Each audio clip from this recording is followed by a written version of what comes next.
But what you can do is put systems and processes in place that keep your team's energy from being bogged down, and they just focus on the opportunities that matter most. Because now your team is only focused on the 50 engaged or the ones that are the lower funnel and not worried about the noise. This is part of marketing 101, but sometimes our feelings can get in there because we've seen too many customer interactions that, for lack of better words, they weren't ready to buy. Welcome to the movement driven by intelligence. We're just getting started. Leads, 6 contacted, 3 set appointments, 0 sold in the last 90 days. This is a true story. So a recent meeting with the leadership team and the general manager, we pulled up what's called like that vendor source or lead ROI report, which looks at the opportunities, which marketing channel they came from, and then what the in-between was, contact set and appointments. And so I'm excited to get into today about looking at how you can really look at your marketing partners, your vendors that you're using, how we can also look at what we're doing to make sure that, is it the right decision to cut them? Do we need to get better at what we're doing? I know a lot of leaders are asking that before we cut any marketing channel.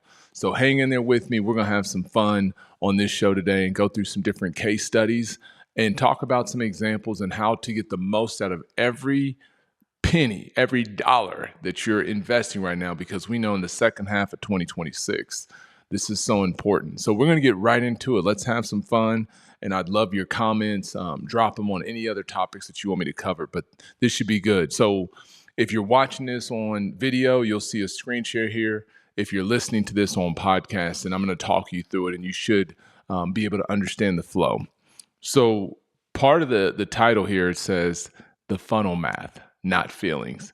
And this is where sometimes with vendor partners or marketing partners that we have, there's way too many feelings involved. Sometimes it's relationships. Sometimes we can't stand that partner or that company. And sometimes we love them. They're our fishing buddies, whatever that thing is. But we all know that relationships are important, but revenue and the results are important as well, right? So the best relationships are the ones that tie in everything. It's not just a relationship. There's also results that come with it. So we're going to talk about how do we judge the results without our feelings and looking at the math. So case 1, we call it the easy cut. This is true. So new client group that we're working with, there's a source that they have that in the last 90 days has had 9 opportunities, 6 contacted, as you can see here, 3 reservations set, and 0 vehicles sold. Okay. So there could be some arguments made about, hey, did this vendor send so many people to the website or anything like that? If there is other reporting or other areas, then we as leaders should already know that.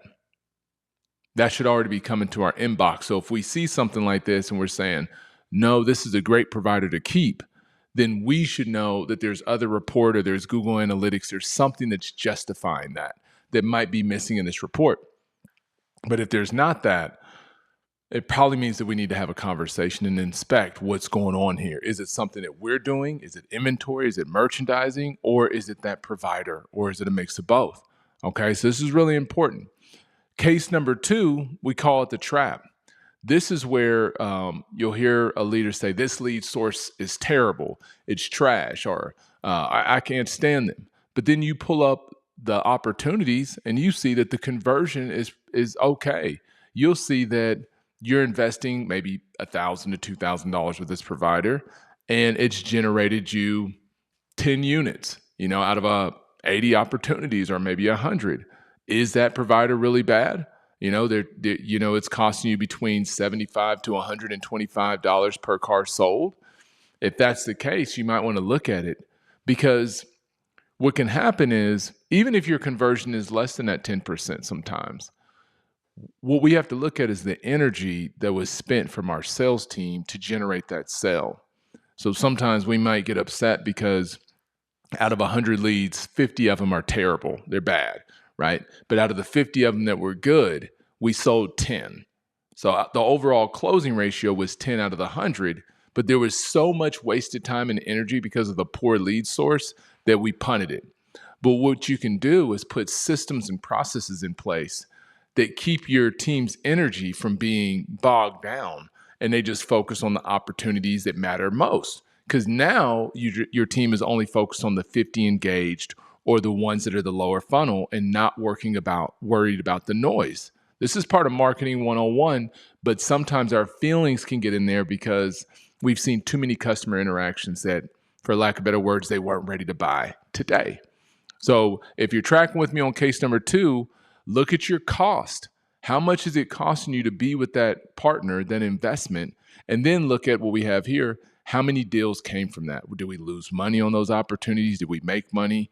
Because looking at just conversion percentages in a market that sometimes maybe you're not converting as many of your subprime deals, or your finance can't get as many bought, it might not be that your sales team or the lead sources are bad. It's just that the current state of the economy at where you're at, the customer that you're generating is just not the best. So make sure you're paying attention to gross profit and your conversion rates to see, should we keep this person? Either way, have that conversation with that partner. Here's our next one.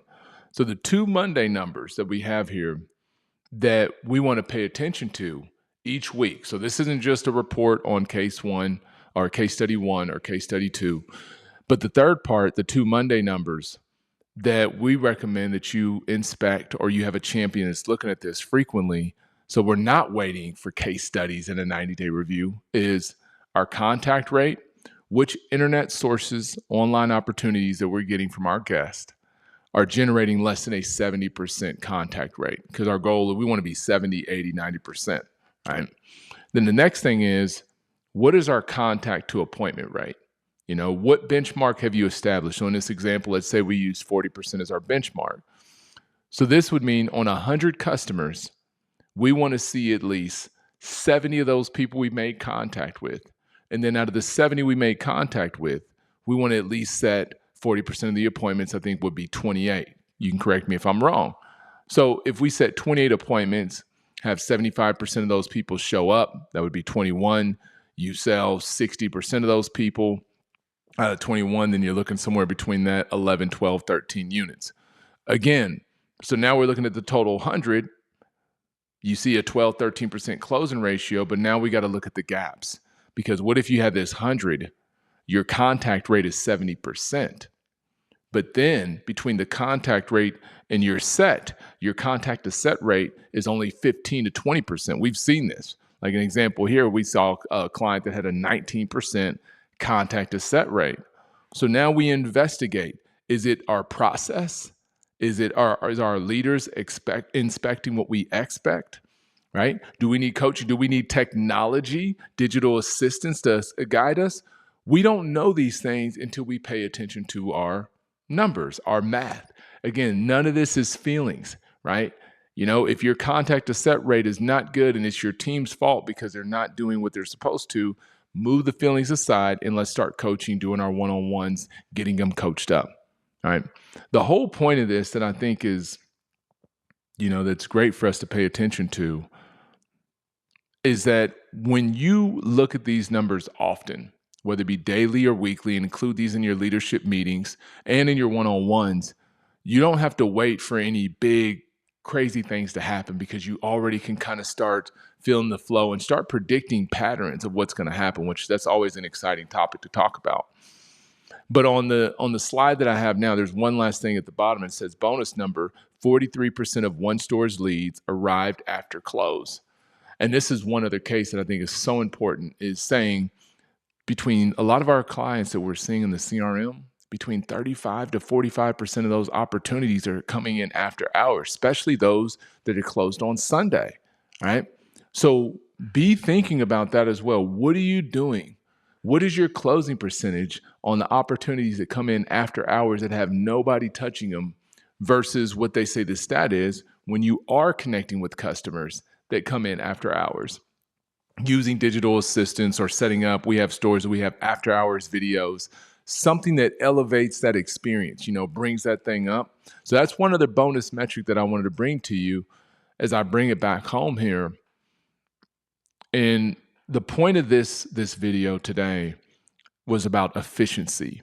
Before you spend another penny or another dime, or cut another penny or another dime, let's make sure that we're looking at ourselves, looking at our math, not looking at our feelings, getting with our team and having communication around this. So listen, if this is one of those things, let's say if you want to go through your vendor ROI or lead source ROI report and really dig into that contact set, show, sold rate, hey, we're right here. And there's so many other partners out there as well that are here to assist you and help you set up with the right processes, the right technology, and build those blocking blocks. Or did I say blocking blocks? Build the building blocks to get your processes and get your house in order. Because listen, this is a great time. We have this July, August, September. We're in the third quarter as I'm recording this video. But the last quarter of the year, that October, November, December, these are things that you don't want to be waiting and talking about then. Everything in the last quarter of the year, we always want to make sure we are seasoned and tightened up. Thank you all so much for rocking with me today on Driven by Intelligence. This is Duran. I give you so much gratitude for sharing your time, your energy, and your love. Until next time, y'all, be well. Keep leading. Driven